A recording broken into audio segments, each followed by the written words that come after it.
संख्या पद्धति में चार प्रकार की संख्याएं, सम संख्याएं, विषम संख्याएं, भाज्य और अभाज्य संख्याएं भी शामिल हैं। सम संख्याएं इवन नंबर्स कौन सी हैं? वे संख्याएं जो दो से पूरी तरह विभाजित होती हैं सम संख्याएं कहलाती हैं, अर्थात जिनमें दो का भाग पूरा पूरा चला जाता है। और कौन सी संख्याओं में दो का भाग पूरा पूरा जाएगा? वे संख्याएं जिनके यूनिट का इकाई का अंक 0, 2, 4, 6, 8 हो। यूनिट डिजिट 0, 2, 4, 6, 8 हो। उन संख्याओं में दो का भाग पूरा पूरा जाता है, वो संख्याएं दो से डिवाइड होती हैं और वे सभी संख्याएं these all numbers are called even numbers। वे सभी संख्याएं क्या कहलाएंगी? सम संख्याएं कहलाएंगी। चाहे कितने ही अंकों की कितने ही डिजिट हो संख्या में, यदि यूनिट डिजिट 0, 2, 4, 6, 8 है तो उस संख्या में वो संख्या दो से पूरी तरह कंप्लीटली डिवाइड होगी और ऐसी संख्याओं को हम सम संख्याएं या इवन नंबर्स कहते हैं। विषम संख्याएं वे सभी संख्याएं जो दो से पूरी तरह विभाजित नहीं होती हैं, यानी जिनमें दो का भाग कंप्लीटली नहीं डिवाइड कर पाता है, टू उनको कंप्लीटली डिवाइड नहीं कर पाता है या दो का भाग पूरा पूरा नहीं जाता है, वे सभी संख्याएं विषम संख्याएं हैं। फॉर एग्जाम्पल जैसे 1, 3, 5, 7, 9 एंड सो ऑन। ऐसे वे सभी डिजिट या इंटीजर नंबर या नंबर जो दो से डिवाइड नहीं होते हैं तो वे सभी नंबर्स क्या कहलाते हैं? ओड नंबर्स कहलाते हैं, विषम संख्याएं कहलाती हैं। इसके बाद में इंपॉर्टेंट संख्याएं हैं, थोड़ा सा ध्यान देना, कॉम्पिटिटिव भी हैं और इनको कंपटीशन में पूछा जाता है। इनसे रिलेटेड क्वेश्चन कंपटीशन में पूछे जाते हैं और उनका हम कैसे पता करेंगे वो भी थोड़ा देख लेते हैं। जैसे अभाज्य संख्याएं,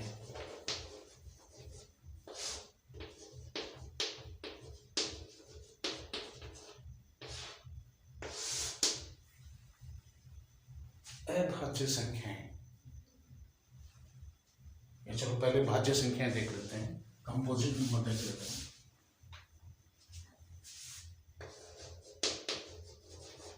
भाज्य संख्याएं, कंपोजिट नंबर,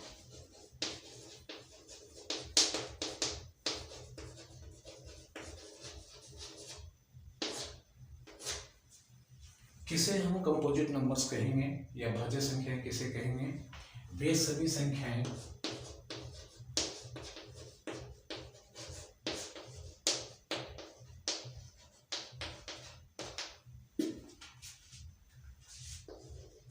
जिनमें स्वयं और एक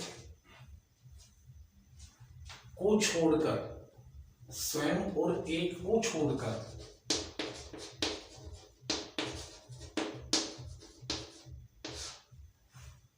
वे सभी संख्याएं जिनमें स्वयं और एक को छोड़कर अन्य किसी संख्या का भाग जाता हो।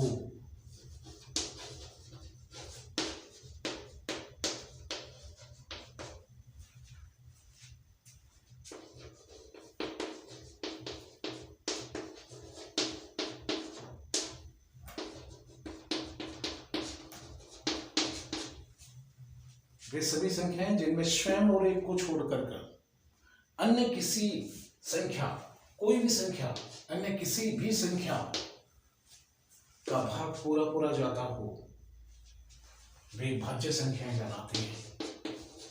उनको हम कंपोजिट नंबर्स कहते हैं।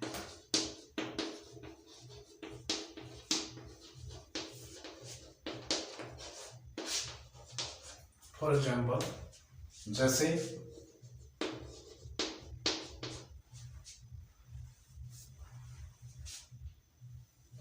जीरो कैसी संख्या है? जीरो में किसी भी संख्या का भाग देंगे तो क्या आएगा? जीरो आएगा। लेकिन किसी भी संख्या में जीरो का भाग देंगे तो क्या आएगा? इन्फिनाइट, अनंत आएगा। किसी भी संख्या में जीरो का भाग देंगे तो हमेशा कितनी बार भाग देते जाओ सब संख्याएं आएंगी। जीरो को किसी भी संख्या से मल्टीप्लाई करवाओ, हमेशा क्या बनेगा? जीरो बनेगा। लेकिन वो संख्या नहीं बन पाएगी। जीरो की ऐसी कोई टेबल नहीं है जिसको बोलने से कोई डिजिट बन जाता है। जीरो वन जा जीरो, जीरो टू जा जीरो, जीरो थ्री जा जीरो। तो जीरो को किसी भी संख्या से मल्टीप्लाई करो जीरो ही रहेगा, वो कभी संख्या नहीं बन सकता है। इसलिए किसी संख्या में जीरो का भाग दिया जाता है तो आप कैलकुलेशन अनंत बार लिख सकते हैं भागफल को। जैसे 5 में जीरो का भाग दिया जाए तो मैं इसको लिख सकता हूँ भागफल 1, भागफल 2, भागफल 3। इसका आंसर मैं लिख सकता हूँ 5000, 10,000, कुछ भी लिख सकता हूँ। क्यों? क्योंकि जीरो को किसी भी संख्या से मल्टीप्लाई करवाएं तो जीरो ही रहेगा, वो 5 कभी नहीं बनेगा। तो यहाँ इसलिए ये भाग की प्रक्रिया अनंत बार भी करो तो भी कभी भी ये संख्या नहीं बनेगी। इसलिए इसका मान क्या होगा? इन्फिनाइट होगा, अनंत होगा। लेकिन जीरो में किसी भी संख्या का भाग दिया जाता है तो भागफल क्या आता है? जीरो आता है। अब आती है बात अभाज्य संख्याएं। तो अभाज्य संख्याओं में ध्यान रखना, संख्या स्वयं को छोड़ना है और एक को छोड़ना है। उसके अलावा किसी भी संख्या का भाज्य संख्या पढ़ रहे हैं हम, किसी भी संख्या में स्वयं और एक को छोड़कर अन्य किसी भी संख्या का भाग जाता है। जैसे मैंने ले लिया 25, 25 में 25 का भाग जाता है और एक का सभी में भाग जाता है। तो 25 में अन्य किसी संख्या का भाग जाता है? जी हाँ, 5 का भाग जाता है। तो 25 भाग गया कितनी बारी? 5 बारी। तो 25 कैसी संख्या हो गई? भाज्य। लेकिन संख्या 3 भी में है, इस 3 में 3 का भाग दिया चला जाएगा, 1 का भाग दिया चला जाएगा। लेकिन 3 में ऐसा कोई डिजिट और है जिसका भाग देने पर भागफल पूरा चला जाए? ऐसा कोई डिजिट नहीं है 3 और 1 को छोड़कर। तो 3 कैसी संख्या है? अभाज्य। और 25 कैसी संख्या है? भाज्य। इसी तरह से तुमसे कोई पूछ ले कि 15 कैसी संख्या है, तो 15 में 15 और 1 के अलावा किसका भाग जाता है? 3 का जाता है और 5 का जाता है। इसलिए 15 कैसी है? भाज्य।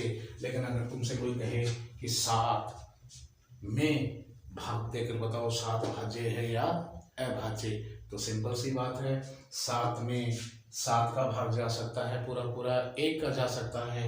लेकिन अन्य किसी पूर्णांक या ऐसी कोई संख्या नहीं है जिसका भाग इसमें 7 और 1 को छोड़कर ऐसी कोई संख्या नहीं है जिसमें 7 का भाग चला जाए। तो 7 कैसी हो गई? अभाज्य हो गई। तो भाज्य संख्याएं, कंपोजिट नंबर्स कौन से हो गए? वे सभी संख्याएं जिनमें स्वयं और 1 को छोड़कर अन्य किसी संख्या का भाग पूरा जाता हो, वे भाज्य संख्याएं कहलाती हैं। यदि भाज्य संख्याओं के समुच्चय को लिखना है तो कैसे लिखेंगे? भाज्य संख्याओं के समुच्चय को हम लिख सकते हैं जैसे, कौन सी संख्याएं हो गई जिनमें भाग पूरा चला जाएगा? 0 को छोड़ दो, 1 को छोड़ दो, 2 को छोड़ दो, 3 को छोड़ दो। भाज्य संख्याएं कहां से शुरू हुई? 4, 6। क्या 5 भाज्य है? नहीं है। 6, फिर 7, 8, फिर 9 भाज्य है। 9 और 1 को छोड़कर इसमें 3 का भाग पूरा जाता है, इसमें 9 कैसी है? भाज्य है। 9 is a composite number. 10, 11, 12 and so on. ऐसे वे सभी डिजिट जिनमें स्वयं और 1 को छोड़कर अन्य किसी भी डिजिट का भाग जाता है, अन्य किसी भी संख्या का भाग जाता है, तो वे संख्याएं क्या हैं? कंपोजिट नंबर्स हैं। अभाज्य संख्याएं। अभी जैसे मैं समझा रहा था तो उसके आधार पे आपको लगा होगा कि अभाज्य संख्याएं या प्राइम नंबर्स किनको बोलते हैं।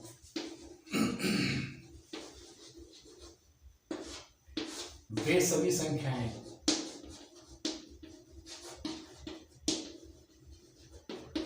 और दोज नंबर्स जिनमें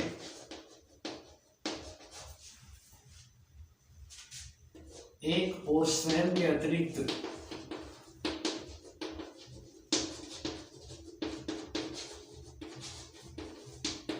अन्य किसी भी संख्या का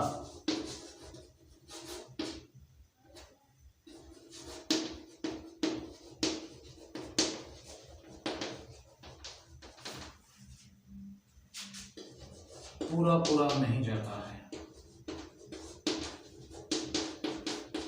न किसी भी संख्या का भाग पूरा पूरा नहीं जाता है, तो वे संख्याएं क्या कहलाती हैं? प्राइम नंबर्स कहलाती हैं। प्राइम नंबर्स जैसे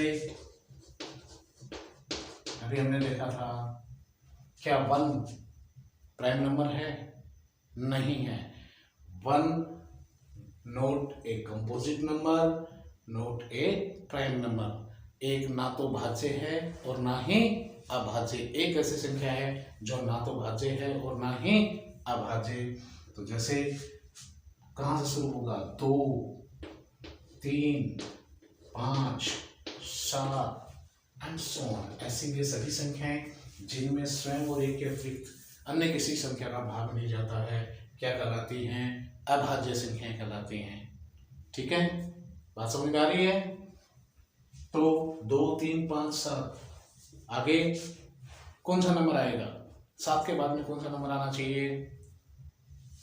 11, फिर 13, फिर 17, 16 डिवाइड हो सकती है, 16 हो सकती है डिवाइड, 15 डिवाइड है, 14 डिवाइड है।